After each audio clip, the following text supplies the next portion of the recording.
Hello everyone, myself Ravindra Kumar Meena, Assistant Professor Geography. I welcome you all in this class of Geography. Today we are going to understand and define groundwater landform. आज हम भौतिक भूगोल की इस paper में भूमिगत जल के द्वारा निर्मित स्थलाकृतियों का अध्ययन करेंगे। पिछले वीडियो लेक्चर सीरीज में हमने नदी और नदी के द्वारा निर्मित स्थलाकृतियों का अध्ययन किया था, जिसमें हम दोनों प्रकार की स्थलाकृति पढ़ी थी कि अपरदनात्मक स्थलाकृति और निक्षेपणात्मक स्थलाकृति। यहाँ पार्श्व में जो चित्र नज़र आ रहा है, जिसमें स्टेलैग्माइट गुफा का द्वार, स्टेलैक्टाइट गुफा की काट, स्तंभ और गुफा, ये सारे ही ग्राउंड वाटर लैंडफॉर्म हैं, अर्थात भूमिगत जल के द्वारा निर्मित स्थलाकृतियाँ हैं। सबसे पहले हम देखें तो कि ग्राउंड वाटर भूमिगत जल क्या होता है। तो भू सतह के नीचे स्थित जो सैल हैं, चट्टान हैं, उनके रंध्रों, दरारों, सुराखों में विद्यमान जल भूमिगत जल कहलाता है। अर्थात जमीन के अंदर जो रॉक्स हैं, जहाँ पे पानी भरा हुआ है, वो ही क्या है, भूमिगत जल है। दूसरा टॉपिक है हमारा कि भूमिगत जल के स्रोत, सोर्सेज ऑफ ग्राउंड वाटर। तो इस भूमिगत जल का भी स्रोत जो है वो रेन है, वर्षा है। पहला स्रोत कि जो वर्षा है भूमिगत जल का, वही सबसे बड़ा स्रोत है। दूसरा है कनेक्टेड वाटर, जो है सहजात बल, जो सागर और झीलों में जल तलछटी सैलों के छिद्रों और सुराखों से होकर स्थिर जल में मिल जाता है, वो सहजात जल होता है।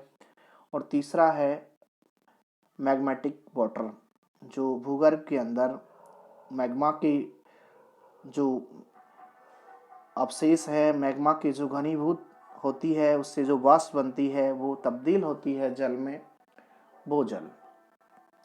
तो ये हैं ग्राउंड वाटर जल के स्रोत। अब हम देखें कि इससे किस प्रकार की स्थलाकृतियाँ बनती हैं। तो पृथ्वी की ऊपरी सतह के नीचे भूपृष्ठीय चट्टानों के छिद्रों और दरारों में स्थित जल हमने देखा, वो भूमिगत जल है। चूने के पत्थर वाली चट्टानों के क्षेत्र में भूमिगत जल के द्वारा सतह के ऊपर और नीचे विभिन्न प्रकार के स्थल रूपों का निर्माण है, जो घुलन की क्रिया द्वारा होता है। चूने के प्रदेशों को हम कास्ट प्रदेश भी कहते हैं। यहाँ पे कास्ट शब्द जो है यूगोस्लेवियन भाषा के क्रास शब्द से लिया हुआ है, जिसका तात्पर्य है चूने के प्रदेश। यानी ये जो टॉपोग्राफी है, ये जो मॉर्फोलॉजी है, ये चूने के प्रदेशों में देखने को अधिक मिलती है। और ये जो कास्ट प्रदेश हैं, यूगोस्लाविया के कास्ट प्रदेश से लिया गया एक वर्ड है, शब्द है। इसी नाम के आधार पर विश्व के सभी देशों में चूना पत्थर प्रदेशों में निर्मित स्थल रूपों को हम मोटे मोटे तौर पर कास्ट स्थलाकृति कहते हैं, अर्थात चूने के क्षेत्रों में निर्मित स्थलाकृतियाँ। यहाँ पे अपरदनात्मक और निक्षेपणात्मक क्रियाओं द्वारा विभिन्न स्थलाकृतियों का निर्माण होता है, और ये जो स्थलाकृति हैं उन्हें हम अभी देख लेते हैं। तो सबसे पहले हम पहला टॉपिक उठाते हैं हमारा अपरदनात्मक, अर्थात जो कटाव है, अपरदन है, जो भूमिगत जल है, ग्राउंड वाटर है, उससे जो अपरदन हो रहा है, उससे किस प्रकार की वहाँ स्थलाकृति बन रही है, उसे देखते हैं। उसमें पहली है टेरारोसा, कि घुलन क्रिया से निर्मित लाल भूरी मिट्टी टेरारोसा कहलाती है। दूसरी है लैपीज, तो यह सरसैया सदृश नुकीली कटीली भू आकृति होती है। तीसरी है घोल रंध्र, ये जो CO2 युक्त जल की घुलन क्रिया से निर्मित एक गर्त होता है, एक गड्ढा होता है। विलियन रंध्र और डोलाइन भी इसी प्रकार के गर्त होते हैं, जो आकार में क्रमशः बड़े होते हैं। नंबर 4 पे है विलियन रंध्र, तो ये जो घोल रंध्र है, जब उसके अंदर और ज़्यादा अपरदन होगा, वो बड़ा होके बड़ा जब रंध्र बन जाएगा, उसे विलियन रंध्र कहेंगे। और उससे भी बड़े आकार के जो विलियन रंध्र हैं, वो जब बहुत बड़े हो जाते हैं, तो उसे हम डोलाइन कहते हैं। ये सभी अपरदनात्मक स्थलाकृतियाँ हैं।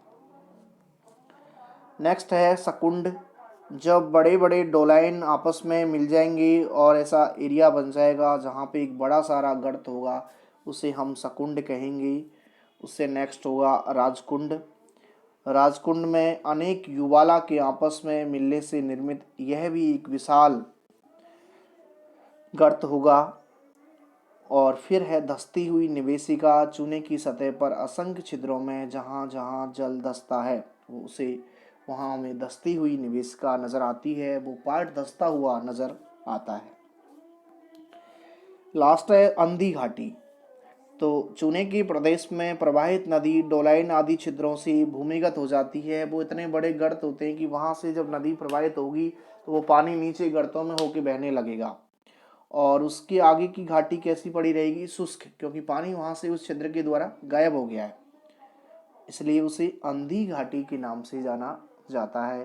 तो ये जो है ये स्थलाकृति जो हैं अपरदनात्मक कार्यों से बनी हुई स्थलाकृतियां हैं जो ग्राउंड वाटर से बनती हैं।